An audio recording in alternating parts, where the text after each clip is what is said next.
avant de plonger dans cette histoire incroyable, pensez à vous abonner à la chaîne et à activer la cloche. Ici, chaque récit a quelque chose à dire, et vous ne voudrez pas en manquer un seul. À Maplewood High School of Art, les couloirs sentaient la cire de bois et l'ambition. Les murs étaient décorés de portraits d'anciens élèves devenus célèbres, compositeurs de renom, solistes de grandes scènes européennes, chefs d'orchestre prodiges. L'établissement était une vitrine du prestige artistique américain. On n'y entrait pas. On y naissait ou on y payait cher pour y être. Les élèves de Maplewood parlaient de leurs étés passés en masterclass à Salzbourg ou en résidence à Aspen. Certains venaient au volant de voitures que des adultes n'auraient pas pu s'offrir en 10 ans de travail. Leurs violons étaient des Stradivarius modernes, assurés comme des bijoux, portés comme des sceptres. Leurs journées étaient rythmées par les répétitions, les concours, les coachings vocaux et les auditions filmées. Ils marchaient dans les couloirs comme sur une scène, déjà certains d'avoir un destin exceptionnel. Mais à l'aube, avant que ne résonnent les premiers accords dans les salles de répétition, une autre mélodie résonnait, celle du balai frottant le sol, du cliquetis d'un seau roulant, du soupir discret d'un homme fatigué. Robert Bennett, le concierge, arpentait les couloirs vides avec une dignité silencieuse. Ses mains étaient calleuses, ses genoux usés par les années de travail. Il connaissait chaque tâche, chaque craquement du plancher, chaque ampoule défectueuse. Il ne parlait pas beaucoup, mais saluait toujours ceux qui le regardaient, bien qu'il soit rare. À ses côtés marchait souvent sa fille, Madison Bennett, 16 ans, fine, pâle, presque invisible. Elle portait toujours les mêmes baskets usées et un sac à dos rafistolé. Contrairement aux autres jeunes qui fréquentaient l'école, elle ne faisait pas de bruit, ne riait pas fort, ne parlait pas de ses ambitions à voix haute. Elle observait. Avec intensité. Chaque matin, avant de se rendre à son lycée public, bien plus modeste et situé de l'autre côté de la rivière, elle accompagnait son père.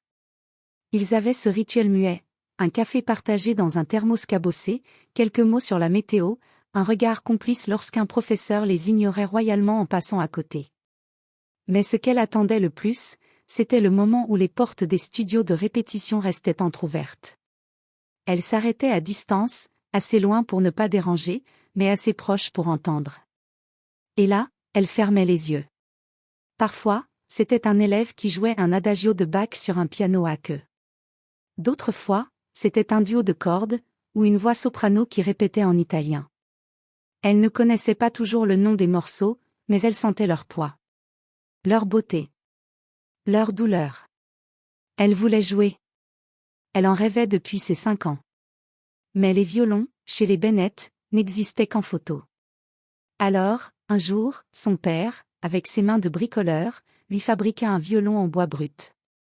Il prit une vieille planche abandonnée derrière l'école, y traça les contours avec un soin religieux. Il fixa quelques fils de métal récupérés dans un vieux ventilateur.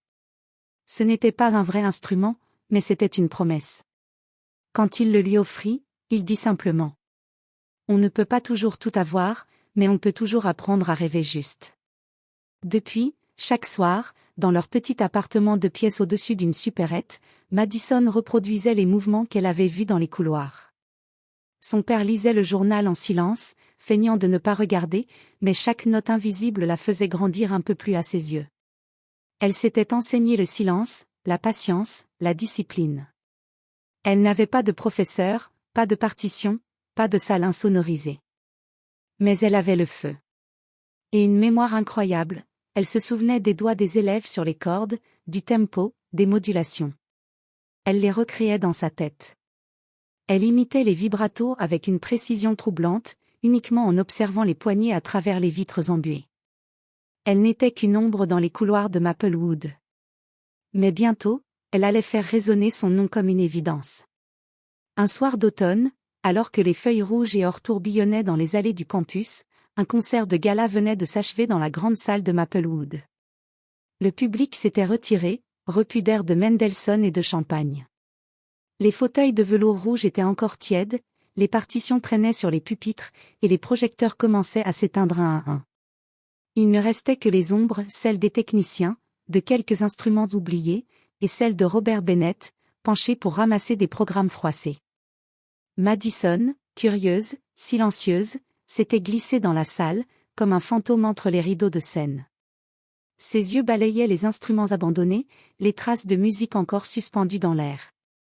Elle repéra un violon oublié dans un coin, à moitié caché derrière un pupitre. La caisse était fissurée, l'éclat du vernis terni. Pourtant, elle s'en approcha comme si elle marchait vers un trésor. Elle s'accroupit doucement, tendit la main, puis... « Tu comptes le voler ?» La voix la fit sursauter. Derrière elle se tenait Monsieur Gregory Walker, le professeur principal de violon. Une silhouette longiligne, toujours en costume 3 pièces, avec une pochette colorée qui dépassait de sa veste comme un drapeau d'arrogance. Son regard était froid, son sourire sec.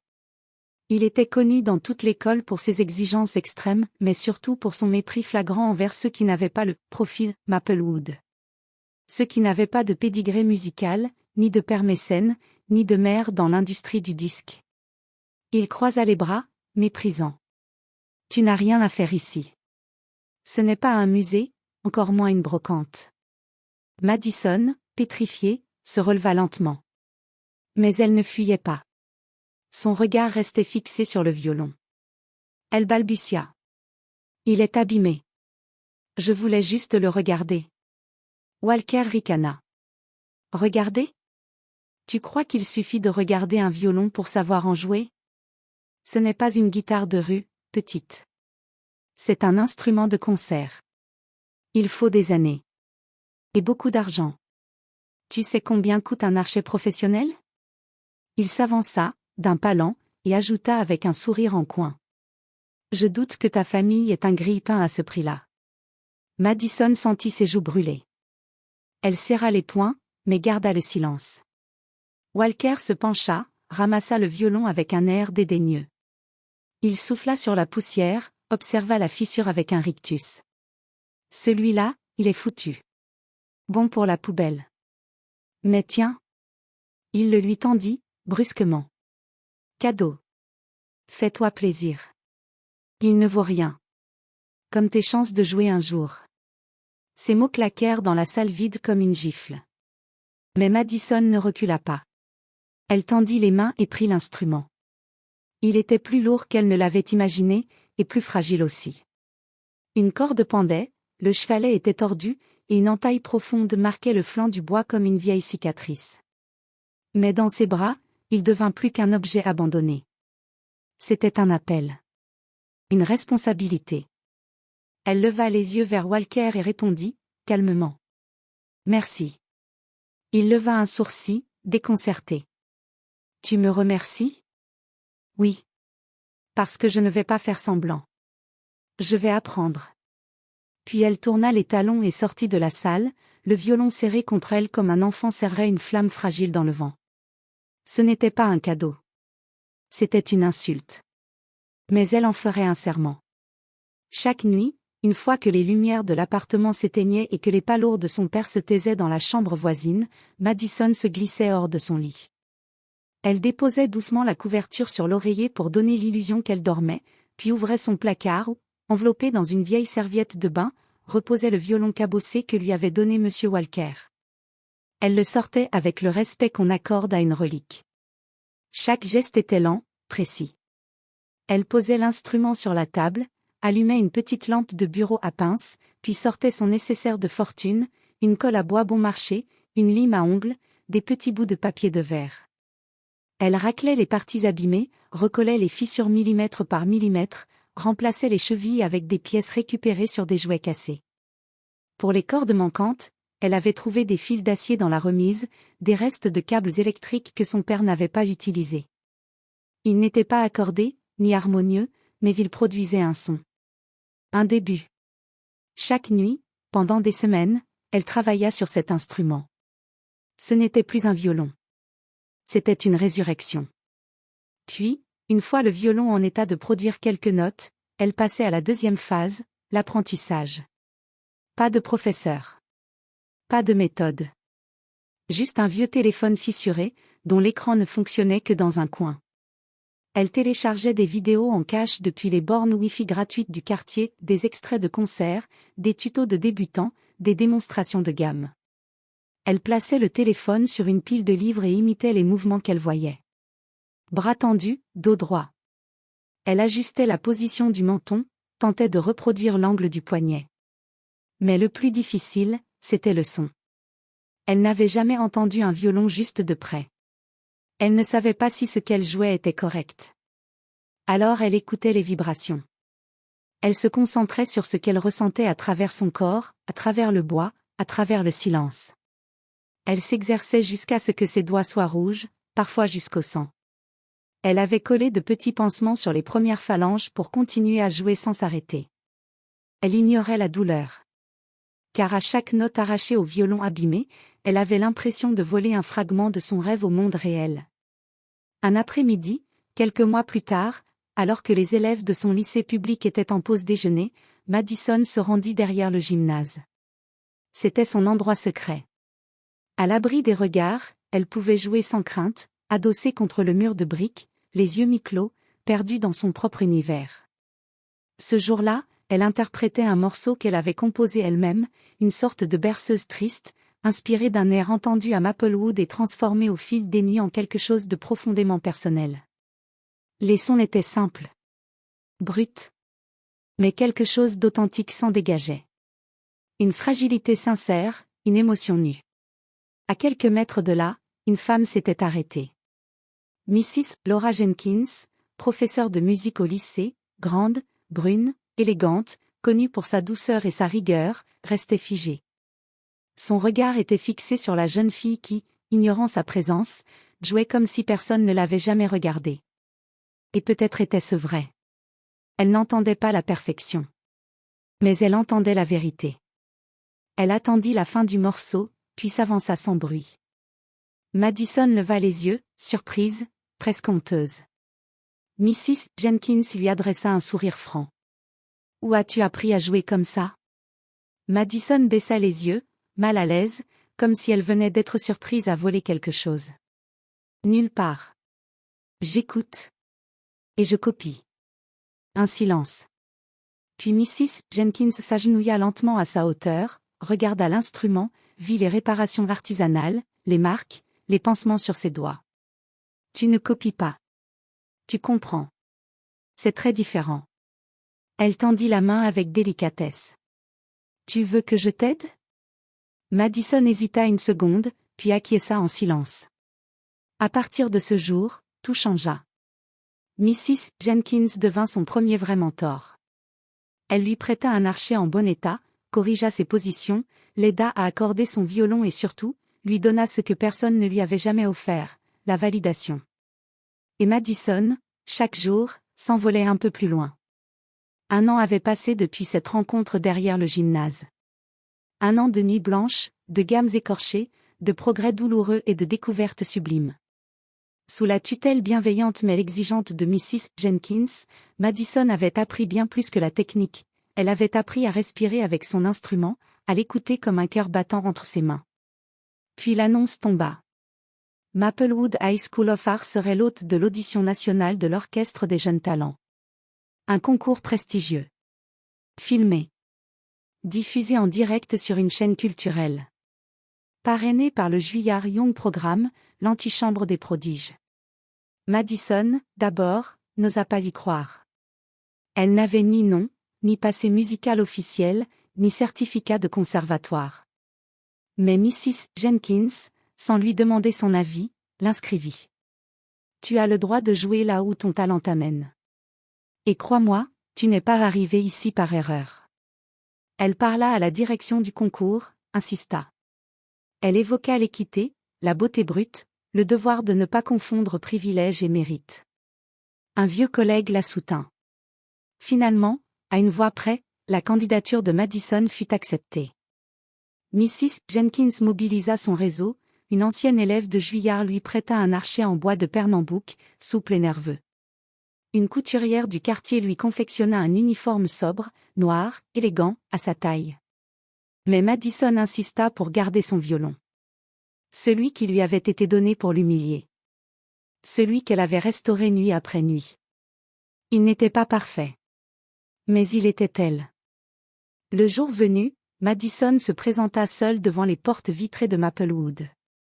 Le soleil illuminait les colonnes de marbre, les élèves arrivaient dans des voitures de luxe, tenant leurs instruments comme des trophées vivants. Elle franchit le seuil avec le cœur battant dans sa poitrine. Et immédiatement, les regards se tournèrent vers elle. Elle n'était pas l'une des leurs. Pas selon leur code. Certains élèves, reconnaissant la fille du concierge, échangèrent des sourires moqueurs. D'autres s'étonnaient simplement de la voir là, un dossier à la main. Puis une voix s'éleva, traînante, ironique. « Tiens, tiens. Je vois que tu as toujours mon cadeau. » Monsieur Walker, cravaté, les bras croisés, l'observait de loin. Son sourire était identique à celui de l'année précédente. « Je suppose que tu es venu pour assister ?» Madison s'arrêta. Elle planta ses yeux dans les siens. « Non, monsieur. Je suis candidate. » Un silence bref suivit. Il haussa les sourcils, faussement impressionné. « Eh bien, amuse-toi bien. » Dans les coulisses, Madison attendit son tour. Le bruit de ses pas résonnait sur le plancher de bois. Elle serrait le violon contre elle. Ses mains tremblaient légèrement. Pas de peur. De tension contenue. De toute une vie compressée dans un instant. Son nom fut annoncé. Elle entra sur scène, seule. Lumière crue sur elle. Salle immense. Caméra. Juge d'audition à l'avant. Élève de Maplewood dans les gradins. Elle ne voyait presque rien au-delà des projecteurs, mais elle sentait tout. Elle inspira profondément. Ferma les yeux. Et posa l'archet. Le premier son fut léger, presque timide. Puis vint un glissement, une montée. Une tension. Et la musique naquit. Mais ce n'était pas un morceau connu. C'était le sien. Une composition originale, que Madison avait tissée de souvenirs, de douleurs, de silence, de larmes étouffées et de tendresse cachée. Chaque note parlait. De ses débuts derrière les portes vitrées. Des moqueries dans les couloirs. Du regard fatigué mais fier de son père. Des nuits à recoller un violon qu'on lui avait jeté comme une blague. Et de cette force qu'on ne lui avait jamais apprise, la foi en soi quand personne ne vous voit. La salle était figée. Même M. Walker, au fond, ne clignait plus des yeux. Lorsque les dernières notes retombèrent comme des feuilles mortes, il y eut un silence. Long. Épais. Presque sacré. Puis, un applaudissement isolé. Puis deux. Puis toute la salle. Debout. Certains des élèves qui s'étaient moqués avaient les yeux humides. Mrs. Jenkins, debout contre un mur, se tenait la main sur le cœur, les larmes coulant librement. Parmi le jury, une femme se leva, Catherine Meyers, violoniste de renommée mondiale, ancienne enfant prodige de Juillard. Elle s'avança vers le micro, encore bouleversée. « Tu es l'âme même de la musique. Tu ne joues pas, tu transmets. Tu viens d'écrire quelque chose d'inoubliable. Où as-tu appris ?» Madison, droite, sa voix calme mais chargée de dignité, répondit. « Derrière les portes. Dans l'ombre. Avec un violon qu'on m'a donné, pour se moquer. » Madison Bennett fut admise à la Juilliard School avec une bourse complète, chose rare, presque légendaire, réservée à quelques élus chaque décennie. L'annonce officielle fut relayée dans les bulletins artistiques, puis reprise dans la presse grand public. Très vite, les réseaux sociaux s'enflammèrent. Sa performance filmée lors du concours fut diffusée sur YouTube par un technicien qui avait été bouleversé en coulisses. En 72 heures, la vidéo atteignit plus de 10 millions de vues. La légende s'écrivait sous leurs yeux. La fille du concierge qui a conquis le monde avec un violon cassé. Des #fleurir, #brokenviolin, #Madison Bennett, #playfromthehat. Des musiciens professionnels saluèrent la justesse, la pureté, la puissance brute de sa musique. Des enseignants y virent une leçon d'humilité. Des jeunes en difficulté y trouvèrent un modèle. Elle reçut des lettres de toute la planète, d'orphelinats du Nigeria, d'écoles rurales du Midwest, de conservatoires européens. Une jeune fille de Rio écrivait. « J'ai compris que même sans rien, on peut valoir tout. » À Maplewood, cependant, l'ambiance était moins lumineuse. Monsieur Gregory Walker, après des années de toute-puissance et de favoritisme arrogant, fut convoqué en salle du conseil. Un enregistrement avait circulé, captant ses paroles du jour où il avait offert le violon, en cadeau. La direction, prise dans la tempête médiatique, dut réagir publiquement. Il reçut une réprimande officielle, fut suspendu un trimestre, et perdit son droit de présider les jurys d'admission. Ses anciens élèves, même les plus favorisés, se mirent à le regarder autrement. L'homme qui avait toujours marché avec le menton haut et le sourire narquois, croisait désormais les couloirs les épaules affaissées, l'air absent. Il ne souriait plus. Pas de la même façon. Jamais. Quelques mois plus tard, Carnegie Hall. Le plus grand théâtre du monde. Dorures, rideaux de velours rouge, balcons illuminés. La salle était comble. Sur le programme, en lettres dorées. Madison Bennett, récital solo, violon et composition originale. Dans la loge d'artistes, un bouquet énorme l'attendait, accompagné d'un mot manuscrit. Tu es la musique que ce monde attendait. C'est Meyers. Dans les gradins, Robert Bennett, assis au premier rang, portait un costume noir trop large, prêté par un voisin, et une chemise qu'il avait repassée 3 fois le matin même. Ses chaussures avaient été cirées à la main. Il avait même coupé sa barbe. Mais surtout, il tenait entre ses doigts une photo de Madison enfant, debout avec son faux violon en bois entre les bras. Quand elle entra sur scène, en robe longue, droite comme un flèche et digne comme une reine, un silence ébloui enveloppa la salle. Elle ne fit pas de gestes inutiles. Pas de révérence exagérée. Elle leva simplement le violon. Celui-là. Le même. Restauré. Toujours avec ses cicatrices visibles. Comme un rappel. Et elle joua. Pendant 40 minutes, elle fit pleurer les murs. Sa musique parlait pour les invisibles, les oubliés, les fils et filles de femmes de ménage, d'ouvriers, de concierges. Chaque note était un cri d'amour, un pardon, une revanche douce. Chaque silence entre les phrases était une prière. À la fin, avant le rappel, elle prit le micro. Un projecteur seul éclairait son visage. Sa voix tremblait à peine. Mon père m'a appris que la valeur ne se voit pas dans ce qu'on porte, mais dans ce qu'on construit. Il m'a offert le courage de rêver au-delà de nos murs. Elle marqua une pause, regarda son père droit dans les yeux, puis ajouta. Ce violon m'a été donné pour m'humilier. Il est devenu ma voix. Ce soir, il parle pour tous ceux qui n'ont jamais eu la leur. Et là, sans attendre, elle joua un dernier morceau. Un adagio qu'elle avait composé en secret. Sobre. Lent. Profond. Elle l'avait intitulé « Pour Robert ». Et quand la dernière note se perdit dans les hauteurs de Carnegie Hall, Robert Bennett ferma les yeux. Et pleura. Pas de tristesse. Mais de cette fierté que seuls les géants connaissent.